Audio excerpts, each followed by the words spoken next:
Welcome to the Carl Jackson Show podcast for this Thursday edition. Guys, I want to talk about something that I think is there just needs to be talked about within the Republican circle, within the conservative circle. That is this growing rivalry, or what seems to be a growing rivalry, whether it's media made, whether it's by either one of the campaigns, but the rivalry between Governor Ron DeSantis and Donald Trump. If this doesn't stop, if this isn't contained, I fear that it's going to hurt the America's chances, I will say, in 2024, the GOP chances for sure. So I'm going to talk about that next on today's edition of the Carl Jackson Show podcast.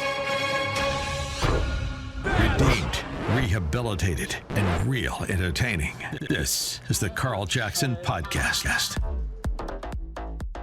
All right, guys, welcome to the Carl Jackson Show podcast. Listen, let's be real. If you love America, I think you like Donald Trump, and I think you like Governor Ron DeSantis. In fact, I would say, like me, I think you love them both because you believe, as I do, that they both are true patriots, and they are, they're both DeSantis has been a fabulous governor. Donald Trump was a fabulous president. We can both, or we all will disagree on some issues. No doubt there were some things that Trump did that I didn't like, or perhaps that you didn't like. The same could be said about Governor Ron DeSantis. But there's no doubt these two are the biggest stars within the Republican Party. And here's what I'm afraid might occur, because I'm starting to see or hear things from conservatives, even DeSantis or Trump or DeSantis, or I hope he doesn't run. I hope this and that. And it's getting me nervous, because here's what I do believe. I do believe that we are going to win the House in 2022.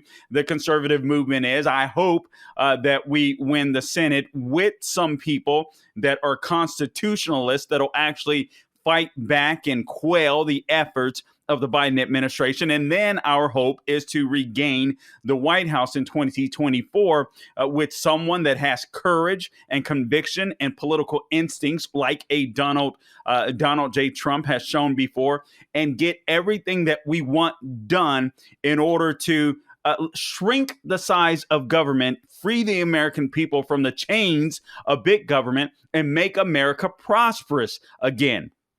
Make it a free society again. I mean, we are too in love with big government. Now, there's two people, obviously, that I've mentioned that I think could do this. It could either be Trump, it could either be DeSantis. But here's what I believe needs to happen. And then I'm going to get into a couple of articles that I've seen. Obviously, I'm sure you guys have heard the news that Ron DeSantis has edged Donald Trump out in a poll in New Hampshire. That's where I believe the first debate would be, the first primary caucus, if I'm not mistaken. Joe Rogan has come up recently, as I see on my screen. He's throwing his weight behind Governor Ron DeSantis. If he were to run in 2024, that's huge. Given the numbers of Joe Rogan's podcast and his popularity, it's absolutely insane. And the same is true with Elon Musk of Tesla. He too said he would support a Ron DeSantis presidency or nomination, whatever, in 2024. All right. So now we all know, and we've all been seeing, we've seen the rallies with Trump. Trump is active on Truth Social. His name is still the biggest name in politics today, bar none. No one is close. Polls show overwhelmingly, for the most part, that were he to run and decide to run, and guys, I think he's in. All right. I'll get into that in just a second, that he would likely be the nominee. But here's what I don't want to happen. We've got a lot of work to do to clean up the mess that the left has left behind. And we got to be honest about this, right? We got to be honest about this. We have to make sure we hold politicians accountable, including those of our own. Trump had a big heart, and he allowed his big heart to be deceived, if you will, by the Faucis of the world, by the Deborah Burks of the world, and that put us in a precarious position. However, having said that, we know that what Trump did before the lockdowns occurred, before he slowed or stopped the economy, put the economy on pause, he was doing a fabulous job as president. Now, I have my issues with spending, but I will say this: as far as regulations were concerned, as far as border security was concerned, as far as jobs were concerned, the guy was the bomb.com. And I don't think you can deny that. He was a fabulous president. It was painful for all of us, knowing perhaps what was coming, not knowing the severity of the Biden administration and how left-wing and radical they would be exactly. But it was painful watching Trump. You guys may remember, I remember he and Melania taking off on that helicopter, that last helicopter ride from the the White House, I believe, to Andrews Air Force Base, if I recall correctly. And man, I was just, I was teary. It hurt. I'm not gonna lie. I felt so sorry for not just President Donald Trump and Melania and how they had been treated so badly and maligned after all they had done for the country. I felt bad for America. Because I think we had, at the time, we had just lost a great president. So it was a painful day. Now, given that situation and the pain that we felt there, that I felt, I'm sure you felt as well, one of the people that emerged from the rubble, from the dust of all that chaos, has been Governor Ron DeSantis, who has handled the lockdown orders, the COVID extremism, if you will. He's handled it beautifully. The guy has been he's been Trump-like in the way that he's handled things. But one advantage I think that he does have over Trump, and I'll tell you an advantage I think Trump has over DeSantis, I think that DeSantis tends to be a better communicator when it comes to policy. Now, for not, I want to say sheer entertainment, but not only for entertainment, but engaging people. Trump has such an infectious personality. I know a lot of people can't stand him, but when you sit there and if you actually take time to look at his rallies and view his rallies, those things are so fun. They're so entertaining. It's like going to a concert, and it's infectious. It's why so many people that despise Trump who ended up attending a rally were like, oh man, this guy isn't exactly what they said he was. Right. And these people aren't exactly all these people that gather around this rally aren't exactly who they've been portrayed as in the media. You know, all of that to say we can't have these guys bump heads. We can't have them bump heads or butt heads, I should say. We need to win the White House in 2024. We also need to win it again in 2028. And that means these guys are going to have to make sure that any rivalry, whether it is real or perhaps it's just media, maybe it's just the media, it has to be squashed. It has to be squashed for the sake of the country. I'm going to ask both of these guys to look beyond yourselves, look beyond your egos, and sacrifice for the sake of the country. Just shut your pie holes. Just shut your pie holes. Or at the very least, I would say, If a question comes to DeSantis, compliment Trump. Trump, if a question comes to you about DeSantis, compliment DeSantis and let the people have it out. Listen, I do believe that Trump will be I do believe he will be the nominee in 2024.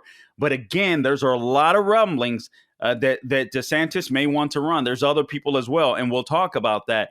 But my fear is that basically these two run. They butt heads in the primary. They destroy each other, and then we get another left-wing radical. I don't think it'll be Biden. I'm getting ready to go through a column from AM Greatness where I don't think it'll be Biden, but perhaps there'll be someone else that emerges on the left, although I don't see who, given the fact that they don't have a deep bench. So they'll have to lie about the next person to come up, whether that's Gavin Newsom, whether Hillary Clinton reemerges. She says she's not going to run. But let's face it, she's just playing coy before the 2022 midterms that are getting ready to occur here, right? You know, just playing it safe. Who knows what's going to happen after the glove comes off after the midterms. But what we can't do is we can't destroy the two best people that we have, I think, that can save this country and return this country to its greatness. And again, I don't think it's going to be a 4-year process. I don't think we're going to be able to do enough in that short a period of time. I would hope so. I hope that we could get a House and Senate that is run by constitutionalists that'll actually make some serious policy changes, including a balanced budget amendment and making sure that all of the transgressions that we saw and the power that was extended to the CDC, NIH, NIA, AID, we never have to experience again. There are a lot of things that need to occur, but we've got to win to be able to do that. And so if we don't win in 2024, we're going to be in a hell of a lot of trouble. And the same is true for 2028. I have a buddy of mine, Chris Hart, that all the American Adversaries, that talks about we need to win the White House for 12 years. I think we need to win it for longer than that, frankly. But I think that if Donald Trump wins it in 2024 and he becomes a president, but he bashes Trump, but he bashes DeSantis and he denigrates DeSantis throughout his presidency, I don't necessarily believe we'll win it in 2028, and that's the danger. That's where Donald Trump's ego. You listen. You have to put it in check. The same is true with DeSantis. He can't be out denigrating Donald Trump, and I don't think that's been the case. Most of the interviews that I've seen with DeSantis, he's kind of throwing it back to the media, like, "Hey, I'm not even the one talking about this. You guys are the ones that are talking about this." But I don't know that he's emphatically said, not that I've seen anyway, "Hey, no, I'm definitely not running in 2024." I have seen him say, "Listen, I'm focused on the election of 2022 because if DeSantis doesn't win the governorship in 2022, there isn't necessarily a 2024 or perhaps a 2028 for him." But I don't see that happening. Another thing that I'm concerned about is who is Trump going to pick for his vice presidential candidate, assuming that the nominee will be Trump in 2024, because there's no doubt in my mind that he is going to run. That's another thing I'm concerned about. I don't know that I will like Trump's vice president enough, right? I want DeSantis. I think DeSantis has clearly shown that he is the best behind Trump to run this country. I think that's emphatically clear. We have some good governors out there. Ron DeSantis has been a great governor. I think things that he was doing during the lockdowns, you would see Governor Greg Abbott try to emulate, essentially following Ron DeSantis' lead. Ron DeSantis knows the perfect balance, or he seems to, between legislation and also useful rhetoric. And that's not a bad thing. He's getting stuff done. All right, let me go to this because I don't want to spend too much time talking here. I told you I wanted to get into these articles, but these are some of the concerns I started to have because I started hearing more rumblings of the two eventually colliding. And again, I don't want that to be the case. So let me just go through this. I saw this hat tip to Fox News 2024 poll. DeSantis edges Trump in New Hampshire, which holds the first presidential primary. So polls suggest DeSantis' support surging among likely GOP presidential primary voters in the first primary state of New Hampshire. Durham, New Hampshire, a public opinion survey in New Hampshire, the state that for a century has held the first primary in the presidential race, indicates that Florida Governor Ron DeSantis has a razor-thin margin over former President Donald Trump in a hypothetical 2024 primary matchup. Now, guys, this is really early, right? Here's what I suspect is going to happen. I suspect that after the midterms, Donald Trump is going to announce relatively quickly. I saw a column a couple of weeks ago that said Donald Trump, if he wanted to, could announce at that point in time within a month or so. I don't know if that's true. Given the regulations that are out there, you have to be really careful when it comes to running and announcing and all that kind of stuff. But assuming that is true, I think it is best to hold out after the midterms. Obviously, you see Donald Trump running around and endorsing people, trying to make sure that he gets the people in office that he's comfortable with. And we can only hope and pray that it goes beyond people that he's comfortable with. But these people will act like constitutionalists when they get in office and not go weak-kneed like Republicans typically do. I don't want to put my trust in Republicans. I want tried and true conservatives, which means we're going to have to hold their feet to the fire. I don't care who's in Congress or who is in the Senate. But going back to this column, according to polling numbers released on Wednesday by the University of New Hampshire Survey Center, 39% of likely Republican primary voters in the Granite State would support the first-term Florida governor, with 37% backing the former president. Respondents were provided a list of potential contenders for the 2024 GOP presidential nomination, and DeSantis' margin was well within the survey's sampling era. Former Vice President Mike Pence stood at 9% in the survey, with former South Carolina Governor Nikki Haley, who served as ambassador to the UN during the Trump administration, stood at 6%. The other possible Republican White House hopefuls on the list offered by the pollsters stood at 1% support or less. So as of right now, anyway, those are your two big dogs, Governor Ron DeSantis, Donald Trump, and then you have Mike Pence and Nikki Haley not quite reaching that 10% mark. Now, that is just New Hampshire. And again, it's early. The political landscape could change drastically, right, between now and then when we start seeing these primaries. But man, just talking about this stuff gets me excited. This is like Super Bowl material for me. I can't believe. I mean, listen. If you remember the pain that you felt when, in my opinion, listen, we're throwing this bad boy up on YouTube and Rumble, so I got to be careful here. But you guys know the pain you felt. Election. The election night when we were like, something seems a little strange here, right? We started feeling the pit in our stomachs. And but I got to tell you, it's exciting to see that we've endured. We've continued to fight. We will continue to fight for the best interest of this nation, for our Constitution, and hopefully, Lord willing, and I think it is. I think brighter days are up and coming, but we can't screw it up with this rivalry.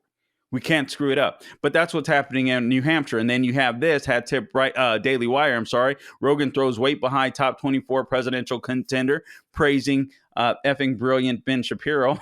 Famed podcast host Joe Rogan threw his weight behind potential 2024 presidential contender Ron DeSantis, the current Republican governor of Florida, during his show on Tuesday, where he also praised Daily Wire Ben Shapiro for being brilliant. Rogan made the remarks as he interviewed actress Gina Carano, who starred in the Daily Wire's newest hit film, Terror on the Prairie. All right, it's very interesting because what the Daily Wire is doing, they're creating a right-wing alternative to I'm quoting right now Joe Rogan. He says it's very interesting because what the Daily Wire is doing, they're creating a right-wing alternative to they're doing stand-up comedy, they're doing podcasts, they're doing all these different things. And Ben's a pretty effing brilliant guy, Rogan said. It's really interesting, like, as a business model, like there is a market for that. People are tired of being spoon-fed one ideology. At a different point in the podcast, Rogan was asked by Carano, are you throwing out any support towards anyone, or are you going to hold off? And didn't Elon Musk come out recently for DeSantis? So this is Rogan asking Carano. This is Carano, at a different point in the podcast, Rogan was asked by Carano. Okay. All right. Get that mixed up. So Carano asked Rogan. Now, I think Ron DeSantis would work as a good president. What he's done for Florida has been admirable. Rogan said, I feel like what he did for Florida, a lot of people gave him a lot of grief, but ultimately he was correct. He was correct when it comes to like deaths. He was correct when it comes to protecting our vulnerable populations. He was correct in terms of distribution of the monoclonal antibodies, and he was furious when the government tried to pull those. They were trying to pull very effective treatments, according, quote unquote, Joe Rogan is what he said. So here he is, and Elon Musk, basically not exactly said the same thing, but Elon Musk said he would be in support of a DeSantis presidency. So obviously this has the media buzzing, and keep in mind, these guys are extremely popular, and they're extremely popular with younger bases. So that would give, although Trump is really popular with a young base too, but these guys have astronomical audiences. So there's no doubt if they were to throw their weight behind a Governor Ron DeSantis, that would help him out tremendously. Having said that, I don't want them to, at least not right now, because I know, listen, these guys are just speaking what they would like to see happen, but there are consequences for that, right? Right now, if we were to see these guys collide, my fear is that we don't win 2024 or 2028. Let me just read through this real quick. AM Greatness. Trump's growing rivalry with DeSantis must be contained. So there's no doubt, again, this columnist says, hey, Trump is running in 2024. You can take it to the bank. He said he got inside information from people that are directly around Trump. And so according to this columnist, Brandon Weichert, I believe is how you pronounce his name. Forgive me if that is wrong.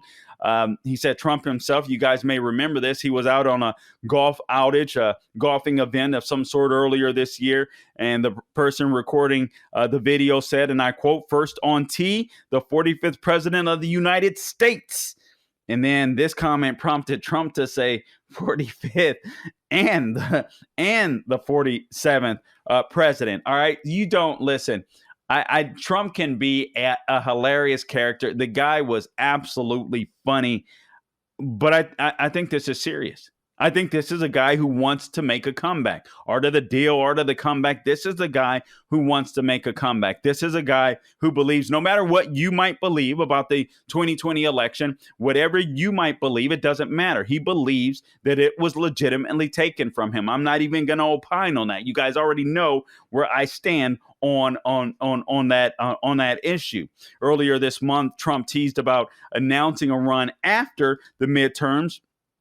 And he's been working to endorse. This is why he's running. He's been working to endorse candidates that he likes, that he thinks are down for their America First candidates. They're going to be MAGA candidates. Let's hope that he's completely right. His endorsement record has been stellar. There's no doubt about it. When Trump endorses you, it is gold. Actually, it's freaking platinum. It seems like at this point. But listen, this guy has been able, despite the fact, and this has helped him. When he was kicked off of Twitter, we all know that was just completely insane. Not a good idea for Twitter, a place that claims to be a neutral site. Just not a good idea. Not a good idea, right? But I think it helped Trump, because instead of focusing on Donald Trump, the media has been forced to focus.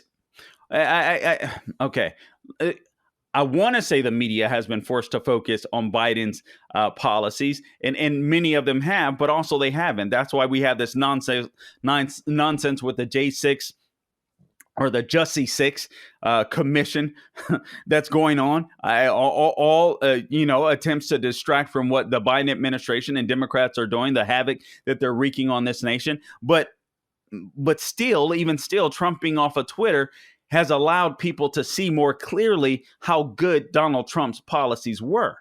Because now the things that we're suffering through with these high gas prices, high food prices, shortages that we have, in the supply chain, baby formula shortage, tampon shortages, grocery shortages, you name it.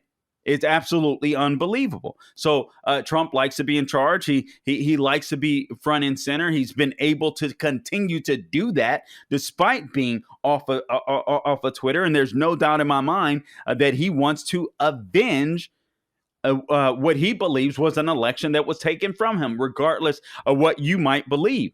And in order to do that, or when he does, and I believe he will, also he's got to protect his brand. Trump's brand essentially is he's a winner. And I think he wants to get back in it. So here are some other rising stars in the GOP. You have former Secretary of State Mike Pompeo. And I like these guys. Former Vice President. I know a lot of you guys don't like Mike Pence, but let's be honest. I didn't want Mike Pence. I think I'm one of the only conservatives that came out and said I did not want Mike Pence as vice president because of that RFRA, Religious Freedom, I believe it was Restoration Act in Indiana, because I saw he backed down from that. And I was like, I don't want him. I don't want him. But I got to be honest with you. He surprised me as vice president. He did a better job than I expected. I know a lot of you are upset about what happened on January 6th and you wanted him to send the God, now my brain is getting mixed up. But basically, the results back to the state legislature to make sure that they would certify them or not, or and he didn't do that. And so I know a lot of people are frustrated with him. But having said that, he's still stuck to his convictions. I know that frustrates some of us. I get it. But he's stuck to his convictions. And that's actually what you want. I still believe that Pence is a good guy. I don't, and I thought he was a great vice president for Donald Trump. I thought he was a perfect balance, frankly, to Donald Trump. And let's be honest, so did you guys. until January 6th happened. But anyway, his name is still circulating out there as one. Again, Mike Pompeo, Nikki Haley is out there circulating around. But again, it's Ron DeSantis who overwhelmingly is the biggest competition to Donald Trump. This is according to polls. There was a recent straw poll as well that indicates that DeSantis would beat Trump in an election if the two titans competed against each other. The columnist writes here, here's what I like both about Trump and DeSantis. I think they both have an instinct that I don't necessarily see from other candidates. I'll give you an example. I'm a big Ted Cruz fan, and he was who I wanted and picked to win in 2016 initially. All right. But as bright and as smart as Ted Cruz is, one of the things that I feel like he lacks, I know he doesn't have the pizzazz as a Trump or DeSantis, but also I think he overthinks stuff sometimes. There's an instinct that Trump has and that I see DeSantis has where they're like, this is it. This is what we're doing. And basically it's looking at where the people are and it's siding with the people. And there's an instinct to go there, to look for that, to search for that, or it's just intuitive. They get it. Now, again, I say that DeSantis is a better communicator when it comes to policy.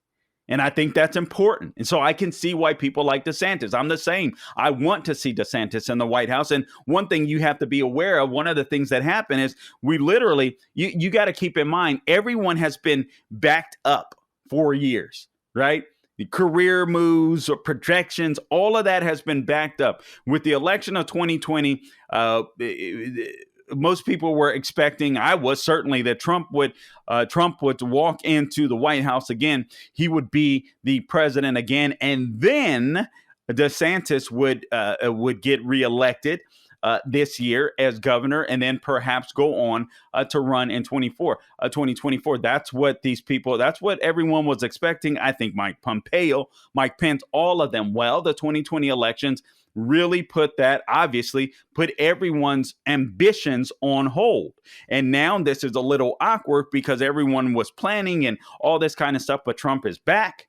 Trump has never really left the scene, and he's just as popular amongst the GOP base. The base isn't going anywhere, as much as the left has been trying to destroy them, and even those that are quote unquote rhinos have gone out of their way, still acting like they're embarrassed of the middle class and the base that Trump frankly gave to them.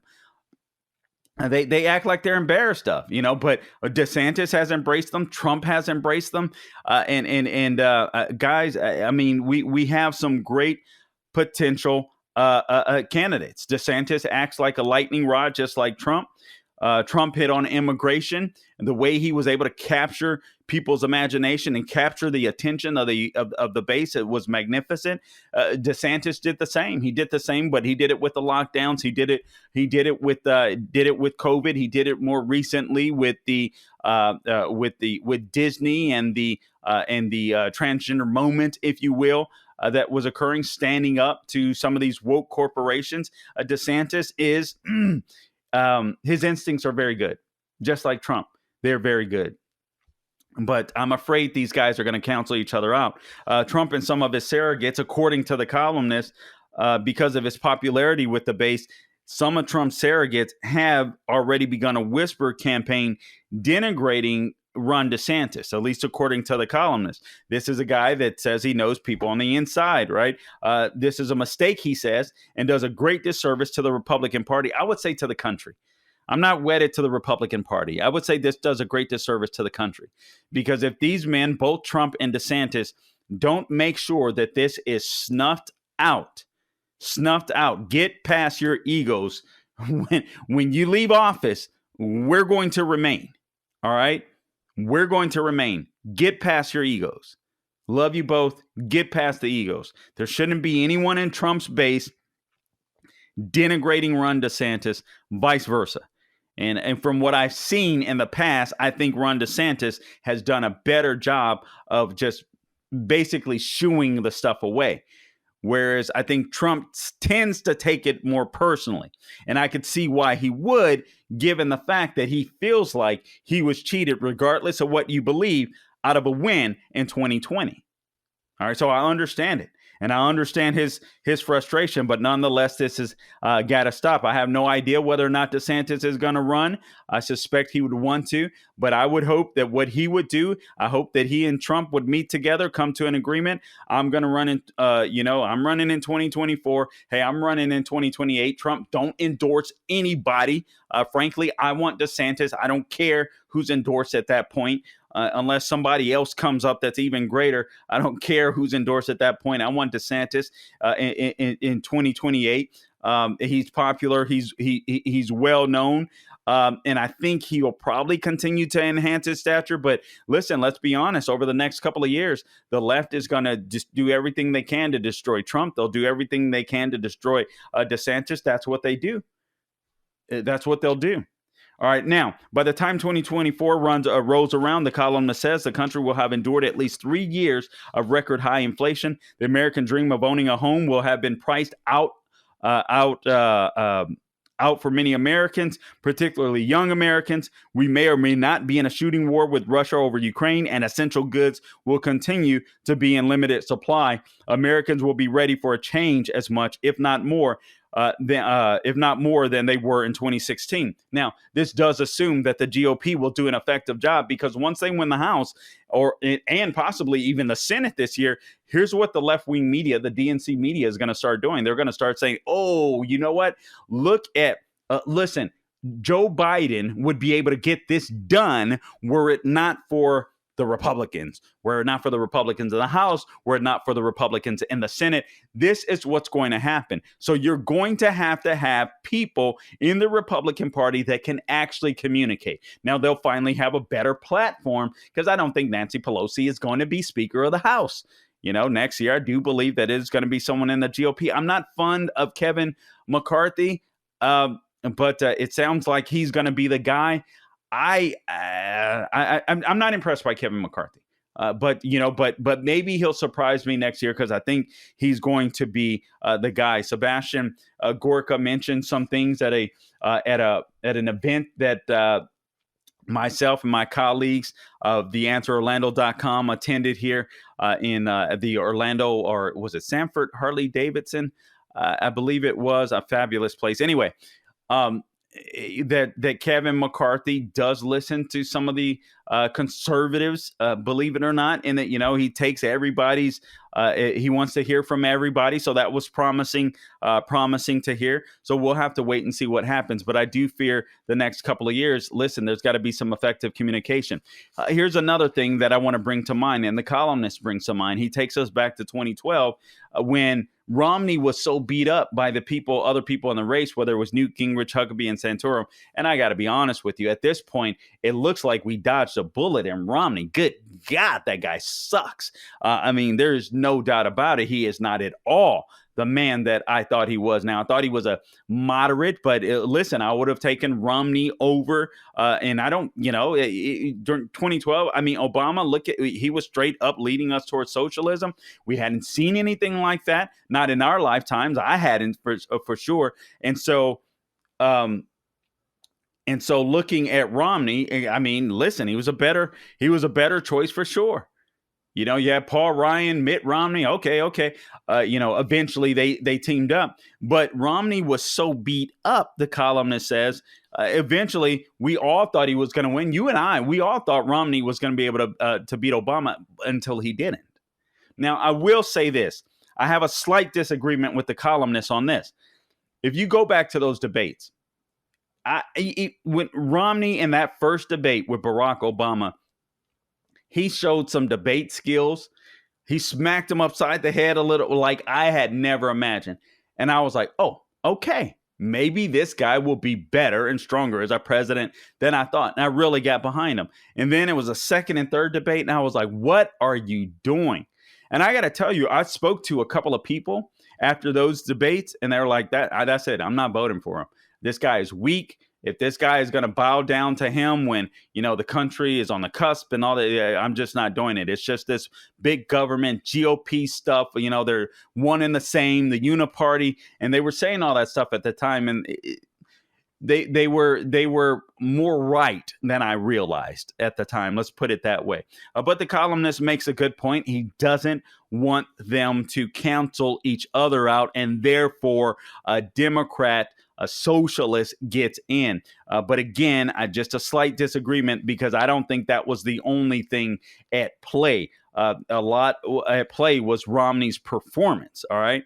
But anyway, so just something to keep in mind, guys. I'm going to keep this short. If to the best of our ability, even those of us that aren't in the political arena per se, if we don't contain this rivalry, it's gonna bite us in the butt. It is going to bite us in the butt. So I'm asking you for the sake of the country, put the country before Trump, put the country before DeSantis. For the sake of the country, shut your pie holes. Shut your pie holes. Yeah, and I'm asking the same from Trump and DeSantis. When it comes to each other, let us make the decisions, whether that's 2024, whether that's 2028. And again, I suspect Trump will run in 2024. I want he and DeSantis to talk behind the scenes, get stuff figured out, get stuff worked out. I don't know who Trump's VP pick will be. Some people are saying DeSantis. I want DeSantis to be governor of Florida for as long as possible. But what I don't want to see is a damaged Trump, more damage than the left is already doing to him. And I don't want to see a damaged DeSantis, because if Trump damages DeSantis, I don't think we win in 2028. And I think the left comes right back. These people are relentless, and they will never, ever give up. And the last thing we should do is shoot ourselves in the foot. All right, guys, I appreciate you tuning in to the Carl Jackson Show podcast for this Thursday edition. Be sure to subscribe to the podcast everywhere podcasts are found: Apple, Google, Spotify, YouTube, and Rumble. Also, you can go right to SalemPodcastNetwork.com, TheCarlJacksonShow.com. Also, follow me on Twitter, Instagram, The Carl Jackson Show, Facebook, Truth Social, you name it. And until next time, guys, don't grow weary doing good, and God bless you.